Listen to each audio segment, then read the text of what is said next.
you want, what you want, what you gonna do when Sheriff John Brown come for you?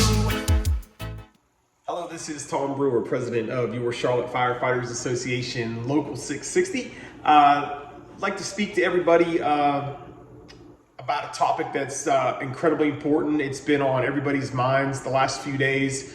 We talked about it during our town hall the other day. We're going to talk about investigations and the city's practice of how these investigations are conducted. But before we get into the meat of what we're talking about with investigations, I want to give everyone a little backstory. And I think this is important, especially for our members to understand and the members on city council that are tuning into this. So, in my position as the president of the Charlotte Firefighters Association, I've been involved in the union for a long time. We're talking over 18 years now. And that whole time hasn't been served as president, but during those 18 years, I've seen a lot. I've seen a lot and I've heard a lot. So in my position as president for over the last 8 years, I'm privy to a lot of information. And sometimes, as unfortunate as it is, that information just can't be shared. It's not that I'm trying to keep it from anybody. It's that a lot of times, people come to me in confidence. So, a lot of you know me, I'm pretty jovial. I joke around and stuff a lot. But one thing I do take serious is the business of this union and Local 660. And one of the reason is because not only have you trusted me as a body by electing me, but those members who come to me and speak to me off record and come to me in confidence. And we're talking about firefighters, engineers, captains, chiefs. They'll give me a lot of information and a lot of stories. And sometimes it's just events, sometimes because they want action. But because of that I'm privy to that information, I see things through a different lens. A lot of times I have a lot more information, and sometimes I have a lot less information because sometimes that information isn't accurate. So when I see or hear issues, I do have a unique perspective, and I do take it very serious. And sometimes that's why I do get so intense about this, because I know how it affects our members. More importantly, I know how it could affect you. And so that brings us into what I'm really here to talk about is investigations. And you guys have heard me talk about this in the past.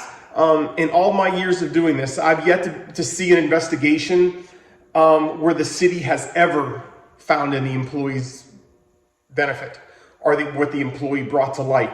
In every instance, the city has always found in the city's favor, whether it was protecting the department heads, protecting the city. They've never once done an investigation and said, oh yeah, the employee brought something true to light.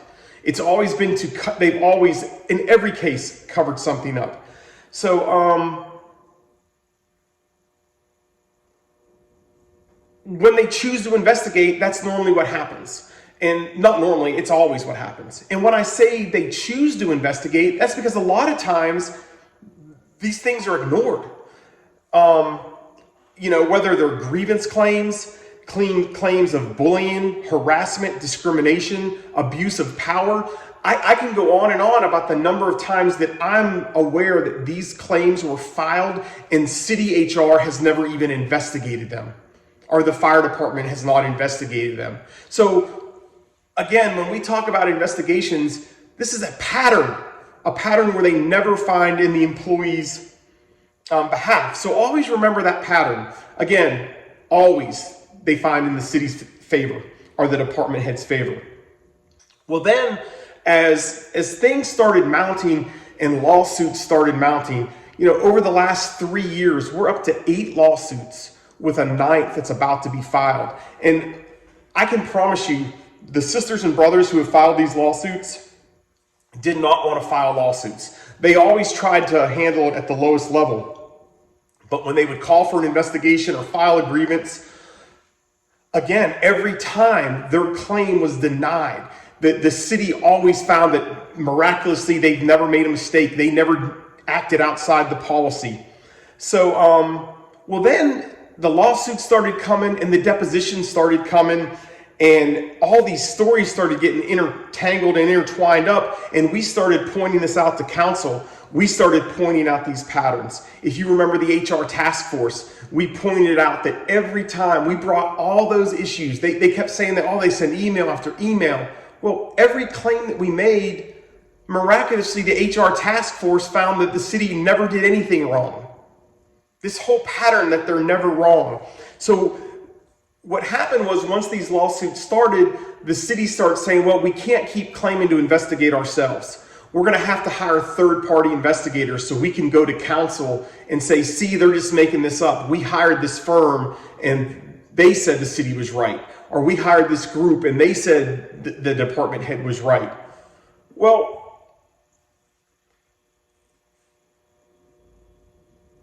they only did this, and the people they hired were only done so they could go to Charlotte City Council and claim that, like I said, we see they were wrong. Sometimes they hired the HR director's personal friend. And when this is a true story, the HR director hired her personal friend who'd only been out of working for the city for 2 months. And when one of the division chiefs filed a claim of, harassment, abuse of power, and that he was being retaliated against, they didn't even interview all of his witnesses.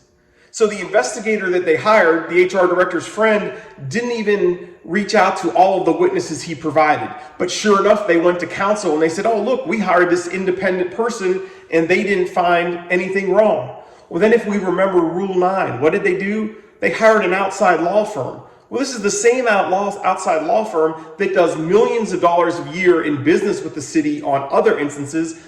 And the attorney they hired, Mac McCarley, was part of the law firm that investigated the Rule 9 claim. He was a city attorney that actually lost the Rule 9 case. Yet he says, oh, the Rule 9 was, outside of the scope of the city charter. But he never said that when he was the city attorney. But when they were getting paid, they miraculously found out that, oh, the union was wrong. We were doing it wrong all these years, and absolved themselves of any wrongdoing. And now we're at an investigative part where they hired two private investigators to investigate an HR claim. And as you guys can see for yourselves, in the newsletter, you can read their arrest, what they were arrested for yourself. But they have no HR background, yet they were hired to investigate an HR claim. They were given sensitive information, given access to city buildings, and allowed to interrogate firefighters, some of them for over 4 hours, asking questions that weren't even relevant to what they were hired to do. So, and that's where we're at now. These individuals couldn't even have been hired by the fire department, yet they are allowed. They're hired by city HR, whoever hired them, to conduct an investigation into firefighters. Not even eligible to be firefighters. In the Crystal Eschert case, the city hired an outside law firm. They at least hired a law firm with an HR background that had handled HR cases to do the investigation. Again, these were two private investigators, the kind of people you would probably hire if you wanted to find out if your spouse was cheating you on you or something. You wouldn't hire them for an HR case. So, but the pattern is always the same. It appears that these people were hired, again, just to do the city's bidding, that they were paying, it appears that they were just paying for an outcome that they wanted. I don't understand why else you would hire these individuals. So again, remember that pattern. We're going to probably hear some excuses from the city that they didn't know. However, that they didn't know these people's background. And I will say this, don't believe it. The fact is, there is no logical explanation for even hiring these individuals to do an HR investigation. In the past, they've used city HR, they've used CMPD internal affairs. Again, in the Crystal Eschert case, they actually hired a law firm to do it. It makes there's no logical explanation that they can give for hiring these two private investigators, both with records, one with pending charges. and no HR background. They should have never been hired.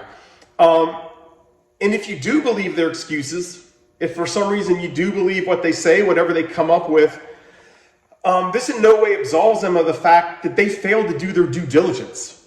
And this is simply gross incompetence. So if you believe these two were hired by accident, then you believe this was gross incompetence because they have a duty to do their due diligence. A simple Google search would have shown that these two individuals shouldn't have been hired.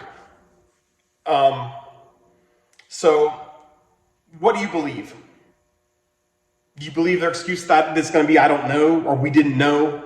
If you believe that, it's gross incompetence. Or do you believe they were trying to purchase an outcome? That these people were hired because they would say that this absolved the city of fault?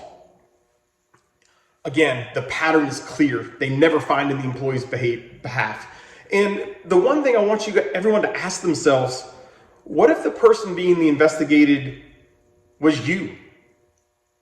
What if it was your spouse? I mean, we have a lot of family on the fire department. What if it was one of your parents that they were investigating? Your son, your daughter? What if these were the individuals they hired to investigate them, gave them access to sensitive information, and were grilling you for over 4 hours? Took over 20 firefighters down.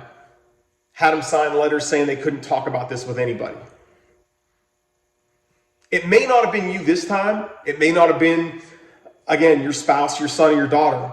But it did happen to your brothers and sisters. So when we talk about brotherhood, when we talk about sisterhood on this fire department and in this union, it's time we united around this and we said that enough is enough. The city of Charlotte cannot do this to its workforce any longer. You know, it's I hate to have to deliver this kind of message, but it's sad. I feel for the people that had to go through this, that have had to gone through this in the past with these rigged investigations that have been done by the city. It's time that we call on city council to clean up Charlotte, to clean up this mess. Thank you. Stay strong. Stay union. Bad boys, what you gonna do? What you gonna do when they come for you? Bad boys, what you gonna do? What you gonna do when they come for you?